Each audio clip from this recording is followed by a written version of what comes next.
Hello welcome back to Sherin's vlog. ഇന്ന് നമ്മൾ വന്നിട്ടുള്ളതെന്ന് വെച്ചാൽ ഒരു ഓറിയോ പുഡിംഗ് ആയിട്ടാണ്. അതിൻ്റെ ഇൻഗ്രീഡിയൻസ് എന്തൊക്കെയാണെന്ന് വെച്ചാൽ 3 ഓറിയോ, ഒരു ഹൈഡ് ആൻഡ് സിക്ക്, പിന്നെ ഒരു അൺസാൾട്ടഡ് ബട്ടർ, 2 ബൂസ്റ്റ്, ഒരു വിപ്പിംഗ് ക്രീം. ഇതിൻ്റെ എല്ലാം ഒരു അളവ് എന്ന് വെച്ചാൽ പാത്രത്തിൻ്റെ ക്വാണ്ടിറ്റി അനുസരിച്ചായിരിക്കും. അപ്പോൾ ആദ്യം തന്നെ നിങ്ങൾ ചെയ്യേണ്ട കാര്യം എന്ന് വെച്ചാൽ നമ്മളുടെ ഓറിയോ ഒരു മിക്സിയുടെ ജാറിലേക്ക് ഇട്ട് നന്നായിട്ടൊന്ന് അടിച്ചെടുക്കണം, അതായത് ക്രഷ് ചെയ്തെടുക്കണം. നല്ല പൊടി പൊടി പോലെ എടുത്തിട്ട് അതൊരു പാത്രത്തിലേക്ക് മാറ്റാം. അതിനുശേഷം ഒരു വിപ്പിംഗ് ക്രീം എടുത്തിട്ട് നന്നായിട്ടൊന്ന് ബീറ്റ് ചെയ്ത് എടുക്കണം. നന്നായിട്ടെന്ന് വെച്ചാൽ നല്ലൊരു കട്ടിയായ ഒരു ഇതിൽ ബീറ്റ് ചെയ്ത് എടുക്കണം. അതിനുശേഷം അതിലേക്ക് നമ്മൾ നേരത്തെ എടുത്ത ആ ഒരു ബൂസ്റ്റും ക്രഷ് ചെയ്ത് വെച്ച ആ ഒരു ഓറിയോ ഒക്കെ കുറച്ച് ഇട്ടിട്ട് നന്നായിട്ട് ഫുള്ളായിട്ട് ഇടണ്ട, കുറച്ച് മാത്രം ഇടുക. എന്നിട്ട് നന്നായിട്ടൊന്ന് ബീറ്റ് ചെയ്തെടുക്കാം. വിസ്ക് വെച്ച് ഇളക്കിയാലും മതി. ഞാനിവിടെ ബീറ്റ് ചെയ്തത് ഒരു എളുപ്പപ്പണിക്ക് വേണ്ടിയിട്ടാണ്.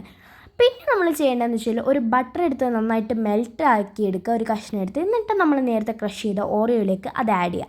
എന്നിട്ടൊരു ബൗൾ എടുത്തിട്ട് ഇതൊക്കെ ഒന്ന് സെറ്റാക്കണം. ആദ്യം തന്നെ ഫസ്റ്റ് ലെയർ ആയിട്ട് നമ്മൾ ഓറിയോ വെച്ചതിന് ശേഷം ഒരു ഹാഫ് ആൻ അവർ അത് സെറ്റാക്കുക. പിന്നെ വിപ്പിംഗ് ക്രീം എടുക്കുക, അടുത്ത ലെയർ ആക്കുക, സെറ്റാക്കാൻ വെക്കുക. പിന്നെ ബൂസ്റ്റ് എടുക്കുക. അതിനുശേഷം ബൂസ്റ്റ് സെറ്റാകാൻ വെക്കണ്ട, ബൂസ്റ്റ് എടുത്തിട്ട് ഒന്ന് നമ്മൾ വേറൊരു പാത്രത്തിലേക്ക് ചെയ്യുന്ന ആ ഒരു ടൈം ഒരു 5 മിനിറ്റ് വെച്ചാൽ മതി. അതിലേക്കും ആ ഒരു സെയിം മെത്തേഡ് തന്നെ യൂസ് ചെയ്തിട്ട് അടുത്തതായിട്ട് ഹൈഡ് ആൻഡ് സിക്ക് 2 പാത്രത്തിലേക്കും അടുത്തൊരു ലെയറായിട്ട് തന്നെ വെച്ച് കൊടുക്കുന്നുണ്ട്. അടുത്തൊരു ലെയർ എന്ന് വെച്ചാൽ ജസ്റ്റ് ഒരു ലെയർ, നിർബന്ധമില്ല ഹൈഡ് ആൻഡ് സിക്ക്, എന്നാലും ഒരു നല്ലൊരു കടിക്കാനുള്ള ഒരു ടേസ്റ്റിന് വേണ്ടിയിട്ടാണ്. അപ്പം ഒരു ഹൈഡ് ആൻഡ് സിക്കാണ് നമ്മുടെ അടുത്ത ലെയർ, ബൂസ്റ്റിന് ശേഷമുള്ള ലെയർ. അതൊന്ന് സെറ്റ് ആകാൻ വേണ്ടിയിട്ട് ഫ്രിഡ്ജിലേക്ക് രണ്ടും കൂടി ഒന്ന് ഒരുമിച്ച് വെച്ച് കൊടുക്കാം. ഒരു ഹാഫ് ആൻ അവർ കഴിഞ്ഞതിന് ശേഷം അതും എടുക്കുക. അതിന് ശേഷം രണ്ടും എടുത്തിട്ട് നമ്മൾ അടുത്ത ലെയർ സെറ്റാക്കണം.